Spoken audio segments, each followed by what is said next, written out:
Fala pessoal, tudo bem com vocês? Sejam bem-vindos a mais um vídeo aqui no canal. E no vídeo de hoje eu vou falar a respeito do caso Nicole Cable, que aconteceu no ano de 2013 nos Estados Unidos. E pessoal, esse é um dos casos que nos faz repensar a respeito das redes sociais e as amizades que fazemos com elas. E que nem sempre as pessoas são o que aparentam ser. E antes que eu me esqueça, se vocês gostarem desse vídeo, deixa um like e um comentário que me ajuda muito. Então, sem mais delongas, bora pro vídeo. Nicole Christine Ellen Cable nasceu em 12 de agosto de 1997, em Fort Atkinson, uma cidade com pouco mais de 12 mil habitantes, no estado do Wisconsin, nos Estados Unidos. Ela era filha do casal David Cable e Christine Franks. Seus pais se divorciaram ainda na sua infância, e ela passou a morar com a sua mãe, juntamente com seu padrasto Jason e seus irmãos David, Annabelle, Emma e Julia, na cidade de Glen Burnie, no estado do Maine. Desde criança, Nicole era conhecida como uma garota divertida e sorridente, dona de uma personalidade corajosa e que buscava alcançar todos os seus objetivos. De acordo com pessoas próximas, a jovem era cheia de energia e carisma, fazendo com que as pessoas ao seu redor se sentissem muito confortáveis em sua presença. Em suas horas livres, Nicole gostava de passar tempo com os amigos, mantendo sempre o contato direto com eles a partir de mensagens de texto ou e-mails, quando não era possível vê-los pessoalmente. A família também era muito importante para ela, de forma que a adolescente curtia gastar boas horas em passeios com seus parentes. Quando estava de férias, adorava viajar, principalmente para Bar Harbor, uma cidade turística no estado de Maine. Nicole se aventurou em desfiles de moda por um tempo. A garota era bastante vaidosa e gostava de colecionar vestidos e sapatos. Ela fez o ensino médio na Old Town High School e fazia parte das líderes de torcida, chegando a participar de vários eventos que reuniam outros colégios da região. É dito que a jovem fazia amizade fácil, tendo amigos por toda a cidade e sendo considerada uma pessoa bastante popular. Um desses amigos era um rapaz chamado Brian Butterfield, que ela conheceu através da rede social Facebook. Nicole e Brian costumavam se comunicar bastante pela internet, mas nunca tinham se encontrado pessoalmente. O rapaz costumava elogiá-la, dizendo que ela era muito bonita e simpática. Após alguns meses conversando com Nicole, Brian decidiu chamá-la para sair. Ele disse para ela que seria apenas um encontro entre amigos e que queria muito conhecê-la pessoalmente. A princípio, Nicole negou, dizendo que era melhor eles conversarem por mais tempo, para saber mais um sobre o outro. Brian não aceitou o não como resposta. Ele disse que queria vê-la logo, alegando que talvez iria se mudar para longe e perderia a oportunidade de conhecê-la pessoalmente. Nicole então aceitou o convite e eles marcaram de se encontrarem. No dia 12 de maio de 2013, Nicole saiu para encontrar Brian. O rapaz pediu para que a garota o encontrasse em uma estrada próxima à casa dela. Essa foi a última vez que Nicole Cable foi vista com vida. Na manhã do dia 13 de maio, ao perceber que a filha ainda não havia retornado, sua mãe, Christine, procurou a polícia para informar sobre o desaparecimento. Ela disse que havia visto Nicole pela última vez no dia anterior, quando disse que encontraria um amigo do Facebook, mas que não sabia de quem se tratava. Após o anúncio do desaparecimento, dezenas de policiais, com o auxílio de helicópteros e cães farejadores, passaram vários dias procurando por Nicole. Além deles, centenas de voluntários se mobilizaram nas buscas. Christine, o padrasto Jason e as 3 irmãs de Nicole se envolveram ativamente nas buscas, se esforçando ao máximo que podiam na tentativa de encontrar a garota. A procura acontecia durante dia e noite, já que todos estavam empenhados em levar Nicole de volta para casa o mais rápido possível. Cartazes com a foto da adolescente e informações importantes foram colocadas por toda a cidade. No texto, além do número para contato, também estava escrito que quando sumiu, Nicole usava uma calça jeans e um moletom rosa. Durante as buscas, a família criou uma página no Facebook em que pedia ajuda para levar a filha de volta para casa. Nela, a mãe implorava para que quem estivesse com a sua filha a deixasse em algum posto de gasolina ou parque, para que eles pudessem resgatar a garota. Na postagem, Christine dizia não se importar com quem o suposto agressor fosse ou que pudesse sair impune, mas apenas com a vida de sua filha. Algumas pessoas que acompanhavam o desaparecimento da garota acreditavam que ela havia fugido com um amigo que conheceu pelo Facebook. No entanto, a família disse que ela jamais faria algo desse tipo, e por isso eles acreditavam que ela estivesse sendo mantida presa por alguém. Os policiais chegaram a interrogar diversas pessoas que conheciam Nicole. Eles falaram com familiares, vizinhos, amigos e colegas de escola da garota. No dia 14 de maio, a polícia tomou conhecimento de Brian Butterfield, o rapaz que marcou o encontro com Nicole através do Facebook no dia em que ela desapareceu. Os policiais ficaram sabendo de Brian após amigos de Nicole contarem a eles que a garota conheceu o rapaz pela internet e marcou um encontro com ele. Brian foi chamado pelos detetives para prestar depoimento, e foi aí que veio uma surpresa. A conta do Facebook que conversava com Nicole e marcou um encontro com ela não pertencia a ele. Quem quer que fosse o responsável pela conta havia criado um fake com a identidade de Brian. E todo esse tempo, Nicole estava conversando com alguém que não era quem dizia ser. O verdadeiro Brian ficou muito surpreso com tudo isso, e após provar aos policiais que de fato não era ele o dono da conta, ele foi liberado. Em 20 de maio de 2013, uma segunda-feira, um corpo foi encontrado numa área arborizada por volta das 9h30 da noite por um agente que vasculhava a floresta com a ajuda de um cachorro. A equipe de busca foi mobilizada para a região e o corpo foi confirmado como sendo de Nicole Cable. Não havia nenhuma roupa e também nenhum ferimento visível na garota. A necrópsia constatou que haviam sinais de sufocamento e de relações forçadas. Também foi encontrado pele sob as unhas da garota, que foram retiradas e levadas para análise de DNA.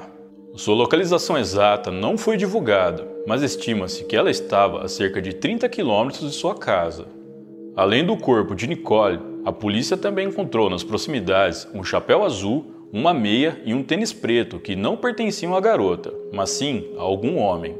A polícia coletou esses itens e também os levou para fazerem uma análise de DNA. Em entrevistas após as descobertas, o xerife Glenn Ross, responsável pelas buscas, disse que o caso começou inicialmente como de uma pessoa desaparecida, com muitas esperanças de que ela fosse encontrada com vida. Infelizmente, acabou se tornando uma investigação de um crime bem mais grave, frustrando as expectativas dos policiais envolvidos. A notícia do que de fato havia acontecido com a jovem Nicole Cable caiu como uma bomba para a família e se espalhou rapidamente por toda a região. O funeral da garota atraiu uma grande quantidade de pessoas, cerca de 300, que foram até a igreja onde o seu corpo foi velado. O enterro aconteceu de forma privada, apenas para familiares próximos.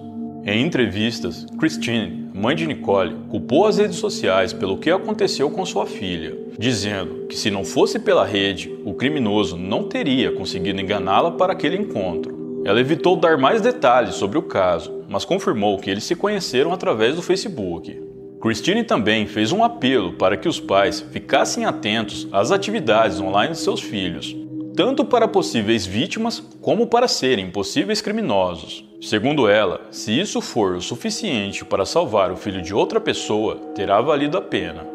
Durante as investigações, os detetives decidiram rastrear o endereço de IP do local de onde a conta falsa de Brian Butterfield era acessada. Através desse rastreio, eles conseguiram obter o endereço de uma casa que fica na cidade de Orono, também no estado do Maine, e a apenas 20 minutos de carro da cidade da vítima, Glenburn. Os detetives então foram até essa casa e, ao chegarem lá, eles tiveram outra surpresa. A casa pertencia aos pais de um rapaz de 20 anos chamado Kyle Dubb, que também morava lá, junto com o irmão Dustin. Kyle era colega de Nicole, ele inclusive foi um dos primeiros a ser ouvido pela polícia. No dia do seu depoimento, ele disse aos policiais que tinha um relacionamento com Nicole, mas que no dia em que ela sumiu, ele estava trabalhando e só havia falado com ela por mensagem e na parte da manhã. Ao analisarem a conta falsa feita no nome de Brian, os policiais constataram que, de fato, ela pertencia a Kyle. Ele, inclusive, fazia uma interação entre as duas contas, como se fossem pessoas diferentes. Apesar dos policiais terem rastreado a conta falsa e, posteriormente, terem descoberto que Kyle Dubb era quem estava por trás dela, eles não puderam interrogar o rapaz na hora. Isso porque Kyle não estava em casa, ele estava na prisão. Kyle havia sido preso alguns dias antes por ter desobedecido uma ordem de parada da polícia enquanto andava de moto. O rapaz fugiu por uma interestadual, onde atingiu uma velocidade superior a 200 km por hora, com vários policiais atrás dele. Posteriormente, ele foi alcançado e veio a colidir com uma viatura policial, sendo detido na sequência. Por conta dessa fuga, Kyle foi condenado a 3 meses de prisão. Além de ter sido preso por ter fugido da polícia, ele também teve outros problemas com a lei quando era mais novo. Antes de prosseguirmos, eu vou falar um pouco a respeito de Kyle Dubbe. Kyle era natural do estado do Maine, nos Estados Unidos. Ele nasceu em 1993 e tinha 20 anos na época dos fatos. O rapaz trabalhava para uma agência responsável pelo cuidado de pessoas com deficiência. Naquela época, ele era designado a cuidar especificamente de uma mulher com problemas de saúde mental. Apesar da pouca idade, o rapaz já era pai de uma menina de 4 anos. Ele mantinha um relacionamento com uma garota chamada Sarah Mersinger e vivia numa casa com seus pais e um irmão na cidade de Orono, no estado do Maine. Kyle conheceu Nicole no começo do ano de 2013. Os dois passaram a conversar bastante pela internet e se encontravam de vez em quando. A garota via nele um amigo de confiança, com quem podia contar para se distrair e jogar conversa fora. Mas Kyle não estava interessado em apenas amizade. Ele se dizia apaixonado por Nicole, apesar de já estar em um relacionamento. Quem conhecia o rapaz conta que ele estava mesmo completamente obcecado pela garota e comprometido em convencê-la a sair com ele. Nicole, por sua vez, não estava interessada em nada além de amizade, o que deixava o rapaz bastante frustrado. Os detetives foram atrás de Kyle na prisão em que ele estava detido. Eles coletaram o DNA dele e lhe fizeram perguntas. Novamente, o rapaz disse que tinha um relacionamento com Nicole e que estava trabalhando no dia em que ela sumiu. Os detetives repararam que Kyle estava com diversos arranhões pelo corpo e o questionaram a respeito disso. O rapaz alegou que aquilo teria sido causado pela mulher com problemas mentais que ele cuidava na agência que trabalhava antes de ser preso. Os detetives também o questionaram a respeito da conta falsa no nome de Brian Butterfield, mas Kyle só desconversou. Os detetives então decidiram ir embora, já que sabiam que Kyle não falaria nada e eles já tinham o DNA dele para comparar com o encontrado na cena do crime. Sendo assim, se Kyle fosse o responsável pelo que aconteceu com Nicole, era só uma questão de tempo para ligá-lo ao caso. E ele já estava preso, então não iria a lugar nenhum. Enquanto a equipe forense fazia a comparação do DNA de Kyle com o DNA encontrado na cena do crime e nos itens encontrados nas proximidades, os detetives continuaram investigando para coletarem mais informações. E no meio dessa investigação, eles tiveram mais uma surpresa. Os detetives descobriram que o verdadeiro Brian Butterfield era ex-namorado de Sarah Mersinger, a atual namorada de Kyle Dubbe. Eles descobriram também que em sua conta verdadeira no Facebook, Kyle compartilhou 2 vezes uma imagem sobre o desaparecimento de Nicole, pedindo ajuda e informações aos usuários da rede. E no dia seguinte ao desaparecimento dela, ele postou uma mensagem dando a entender que Nicole era sua namorada e se dizendo chateado com toda a situação. Além de tudo isso, Kyle ainda foi até a casa de Nicole para prestar solidariedade a Christine, mãe da garota, e se ofereceu para cuidar dos seus filhos mais novos, para que ela tivesse mais tempo para se dedicar nas buscas pela filha. Ainda em maio de 2013, saiu o resultado das análises de DNA. O DNA de Kyle Dubbe era o mesmo DNA encontrado nas unhas de Nicole e nos itens que estavam nas proximidades do local do crime. Com essas informações, a polícia decidiu ir a público para comunicar à população local, que estava com muito medo, de que o possível responsável pelo crime contra Nicole já havia sido identificado e já estava preso. Pouco tempo depois, Sarah Mersinger, a namorada de Kyle Dubbe, foi até os policiais e disse que o rapaz havia confessado o crime para ela alguns dias antes de ser preso. Sarah disse que quando prestou depoimento à polícia no início das investigações, ela estranhou o fato dos policiais fazerem várias perguntas referentes ao seu namorado, Kyle. Ela disse que por conta disso, ela foi até Kyle e o confrontou a respeito de Nicole. O rapaz então teria confessado o crime, contando que tirou a vida de Nicole, mas que tudo foi um acidente. No entanto, Sarah não foi de imediato à polícia, guardando essa confissão para si, e, de certo modo, atrapalhando na solução mais rápida do caso. Pouco tempo depois, Dustin Dub, irmão de Kyle, também foi à polícia e disse que o rapaz havia confessado o crime para ele, alegando que tinha feito uma grande besteira. Questionado do porquê não procurou as autoridades quando o irmão confessou o crime a ele, Dustin disse que se viu numa situação complicada. A polícia tinha agora o depoimento forte de duas pessoas ligadas diretamente a Kyle e também o seu DNA ligado à cena do crime. Tudo indicava que Kyle Dub era o responsável pelo que aconteceu com Nicole Cable, mas restava saber o porquê. Os detetives então foram mais uma vez atrás do rapaz na prisão para saberem o que de fato ocorreu no dia 12 de maio de 2013. Dessa vez, Kyle sabia que não adiantava mais se esquivar. Agora, haviam evidências o suficiente para provar que ele era o autor do crime. O rapaz então decidiu contar tudo para os detetives. Kyle disse que na verdade não tinha um relacionamento com Nicole, como ele havia dito anteriormente, mas que gostava dela e tinha a intenção de namorá-la. Porém, a garota só queria ser amiga dele. Ele disse que no dia 11 de maio de 2013, um dia antes de Nicole desaparecer, eles se encontraram como costumavam fazer. Era para ser apenas mais uma saída entre amigos, mas nesse dia, Kyle tentou forçar um beijo na garota, ao passo que ela o rejeitou e teve que empurrá-lo para impedir o contato. Mais tarde, a garota chegou a reclamar com alguns amigos sobre o acontecido. Essa tentativa falha de beijo serviu como gota d'água para Kyle, que decidiu que precisava fazer algo mais drástico para conseguir conquistar Nicole. Ele então usou a sua conta fake em que se passava por Brian Butterfield para convidar a garota para sair. Kyle disse aos detetives que criou um perfil falso de Brian porque não gostava dele, já que Brian era o ex-namorado de Sarah, sua atual namorada. Ele disse ainda que com essa conta levantava informações a respeito de Nicole, sem ela saber que na verdade era ele que estava por trás de tudo. Após ter chamado Nicole para sair usando essa conta falsa, a garota disse que era muito cedo ainda e eles deveriam se conhecer melhor antes. Mas como eu já mencionei, Kyle, que se passava por Brian, conseguiu convencer a garota e eles marcaram de se encontrarem no dia seguinte. Em 12 de maio de 2013, quase de noite, Nicole foi até uma estrada que fica próximo à sua casa, que era o local combinado do encontro. Enquanto ela aguardava, Kyle, que já estava escondido na floresta que fica na margem da estrada, saltou do meio das árvores e a agarrou, a levando para dentro da mata. Ele estava usando uma roupa escura e uma máscara de esqui como disfarce. Dessa forma, Nicole não o reconheceu. Após levar a garota para dentro da floresta, Kyle disse que a imobilizou com fita adesiva e também tampou a sua boca com a mesma fita para que ela não gritasse.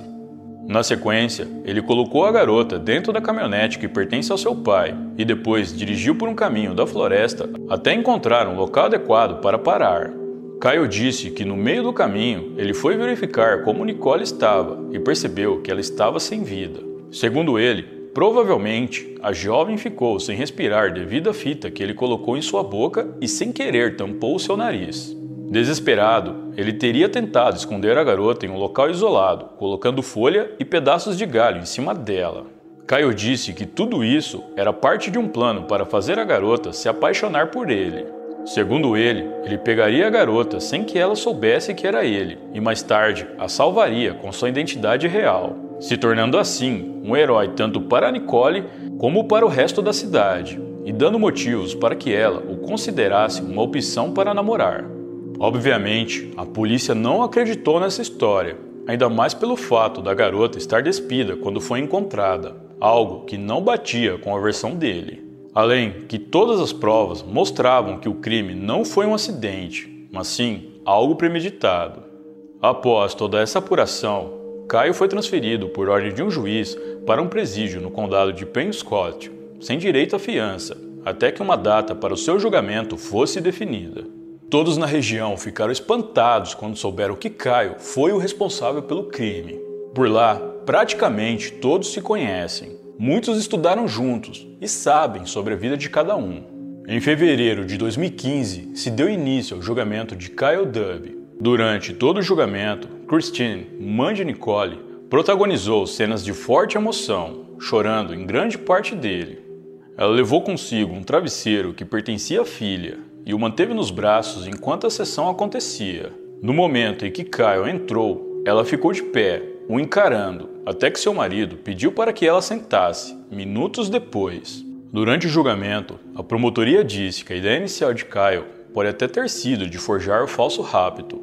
No entanto, no meio do percurso, o rapaz teria mudado de ideia, se aproveitado da garota e tirado a vida dela como forma de silenciá-la. No julgamento, Kyle voltou atrás dos seus depoimentos anteriores e se declarou inocente. A defesa dele argumentou que outras pessoas tinham acesso ao computador do rapaz e qualquer uma dessas pessoas poderia ser o responsável pela conta falsa ao invés dele. A defesa argumentou ainda que Sarah, a namorada de Kyle, poderia ser dona da conta, já que ela teria raiva de Nicole, motivada por ciúmes do namorado. Apesar dos esforços da defesa em tentar livrar o rapaz da culpa, não tinha muito o que fazer. As evidências contra Kyle eram esmagadoras, o que dificultou as suas chances e tornou a decisão do júri muito mais fácil do que de costume. O júri levou menos de uma hora para considerar Kyle Dubé culpado pelo crime. Após o veredito, o pai de Nicole, David, levantou-se para aplaudir a decisão. Já a sentença final de Kyle aconteceu em maio do mesmo ano. Antes da declaração, Christine pediu à juíza responsável, Amy Ray, que não mostrasse misericórdia ao acusado. Em seu discurso, ela disse emocionada que a filha tinha diversos sonhos, como de tirar sua carteira de motorista, comemorar seus 16 anos, além de se casar e ter filhos. Ela pediu à juíza que não desse ao jovem a oportunidade de cometer isso com outra pessoa. A juíza também deu a oportunidade para que o acusado confessasse e pedisse desculpas por seu crime antes de anunciar a pena, mas ele se recusou. Ela então leu a sentença, que condenou Kyle a 90 anos de prisão. O jovem também foi obrigado a pagar pelos custos do funeral de Nicole. Após o julgamento, a mãe de Nicole declarou que o rapaz havia pegado uma pessoa maravilhosa e a jogou como se fosse um lixo. Ela disse que ele deveria se sentir mal por isso e mostrou sua indignação com a falta de remorso de Kyle. Disse também que podia imaginar o medo que a filha deve ter sentido naquela noite e que tinha certeza de que ela havia lutado com tudo o que tinha para sobreviver. Em entrevistas, Christine ainda pediu para que Kyle confessasse o que fez, ao invés de inventar desculpas para o crime. Pediu que o rapaz assumisse a responsabilidade do seu ato e que dissesse a ela, ao menos, quais foram as últimas palavras de sua filha. A defesa de Kyle deu poucas declarações à imprensa após o julgamento. Disseram apenas que recorreriam da sentença. O caso repercutiu bastante na região e serviu de alerta para amigos de escola de Nicole e demais adolescentes sobre os perigos de usar as redes sociais. Alguns, inclusive, desativaram suas contas nas redes, enquanto outros fizeram campanhas virtuais de conscientização sobre o uso delas. O desfecho do caso ainda levantou um grande debate a respeito de como certos criminosos têm facilidade em conseguir vítimas através das redes sociais. Após o crime, muitos pais passaram a monitorar o que os seus filhos estavam fazendo nas redes, a fim de garantir a segurança dos mesmos. Diversos memoriais físicos e virtuais foram criados para homenagear Nicole Cable e protestar contra crimes envolvendo a internet. Atualmente, Kyle Dubé se encontra encarcerado na prisão estadual do Maine, em Warren. Este foi o caso de Nicole Cable, uma garota que teve os seus sonhos interrompidos por um rapaz incapaz de lidar com a rejeição. Bom, pessoal, então é isso. Muito obrigado por me assistir até o final. Eu vou ficando por aqui. Um grande abraço e até a próxima.